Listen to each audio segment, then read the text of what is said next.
Good morning, Pastor Ron Jetter, Immanuel Lutheran Church, Tuesday, the 7th of July. And being Tuesday, I am back here in the sanctuary where in a matter of weeks we all could be or maybe not, or some of us, so many questions regarding how do we use our churches, when do we use our churches, what changes, how do we get ready for those who won't be in-person worshiping but continue to be in self-quarantine. How do we set up technology so that we are still one congregation? And lots of questions. So we are still in no hurry, even though Yakima County, Washington is now in phase 1.5 of reopening, and it's not moving on to phase 2 anytime soon. Some serious insurance issues. Insurance companies to a company have all rewritten policies that says there will be no coverage for virus, anything involved with virus. If there is loss of income due to virus, not covered. Damage to the property due to virus, not covered. A person who gets sick and decides on legal action against the church, not covered. The legal fees to work with anything related to virus, not covered, specifically excluded from all insurance. So that's a very sobering thought and something that we have to take into account as we look at what it means to eventually resume in-person worship. So those who are thinking, is it going to happen soon? We hear of other churches that are doing it. We hear of churches that have drive-up parking lot Sunday stuff. And we could think about that. We have a big enough parking lot. On the other hand, it's summer. Do you want to sit in a hot car listening to the radio, or would you rather be at your own home where nobody cares if you're in your PJs and slippers and you've got the coffee pot on? People are comfortable at worship, and well, like I say, we're not in a hurry to do anything until we've got all the questions answered and a good strategy and everybody understands it. So we'll go forward when we're good and ready. Yesterday, I began looking briefly at what it means for Judaism, for law in the Hebrew language and the Judaic religion. The idea of Torah and mitzvah, or mitzvot, the individual law. Mitzvah is the plural. So yesterday, I talked about what it means to be under the law and said I would look at what the 613 laws, because we're familiar with the 10 Commandments. However, in Judaism, going back about 1800 years or so, there has been this tradition of the mitzvah really being the 613 mitzvot, the 613 laws that represent the Jewish duty. So from Jewfaq, JEWFAQ.org, Judaism 101. It's a great website I've used a number of times to continue to study and honor our Jewish brothers and sisters and the covenant God made with them through Abraham. 248 of the laws are thou shalt, or things we should do, proscriptions, and 365, odd number, one for each day of the year. No, it doesn't work that way. It just happens to be a coincidence. 365 thou shalt not, or what we would call prohibitions. And they come in categories. The first category is those that deal with God and the person of God. To know that God exists and that there's only one God. God promises us love in this covenant relationship and asks that we love God and we honor that as a faithful relationship, and that we honor the name of God, we fear God, proper fear of God, and we don't put God to the test. We try to imitate godliness. And Jesus, for us then, as Christians, would be the God in the flesh example of what it means to manifest the goodliness, the saintliness in our lives. The second group of laws is Torah, dealing with what it means to be a person who loves law, who treasures law. The law of God. We neither subtract from it nor add to it. Remember, once Jesus says, I didn't come to take anything out or add anything to the law, but to fulfill the whole law.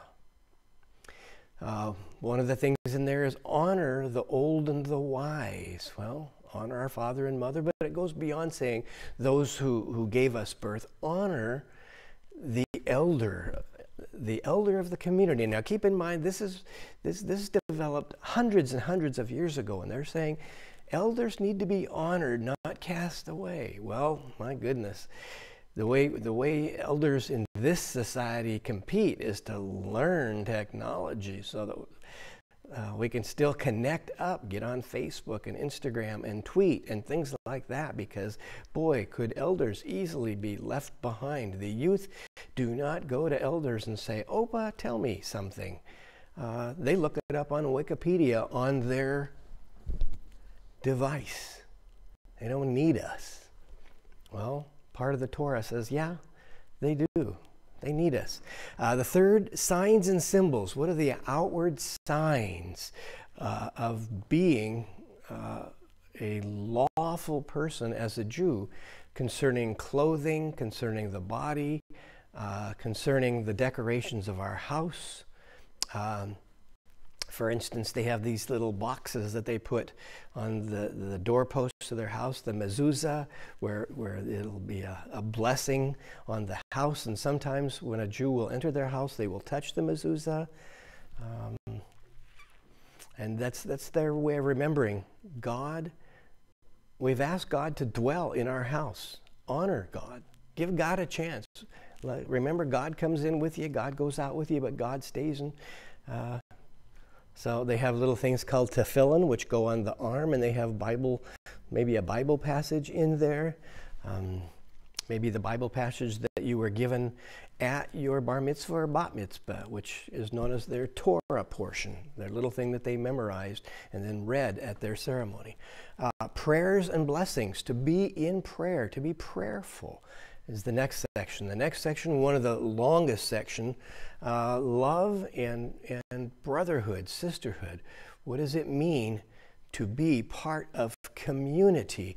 What does it mean to honor community? What does it mean to be careful in our speech?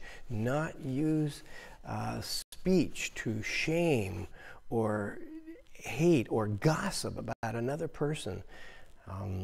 What does it mean to use speech, even if we have to admonish another person, to do it in love? What does it mean to bear our neighbor's burdens? The next section, the poor and the unfortunate, a whole group of laws, 13 of them dealing just with our duty as people of faith to those whom life has not been particularly easy, whether they may be suffering from a disease, it may be an accident, it could be something that they've become unfortunate from choices they've made. It doesn't matter. We're not to judge their circumstances and why. We are to give and be charitable to them. The treatment of Gentiles, here's another 6 laws, and it starts off, how does a Jew treat a Christian? Love the stranger. Do not do wrong to the stranger in buying or selling. Don't intermarry with Gentiles.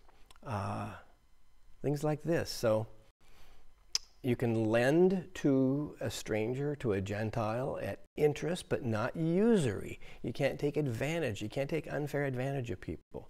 The marriage, divorce, and family then naturally follows that, and again gets into the honoring of father and mother, the honoring of the family, the duty of the family, to grow the family, and yet not extend the family outside of Judaism. And Christians have wrestled with that too. Should Lutherans marry Catholics? That was a thing, and I don't think it's as much a thing anymore.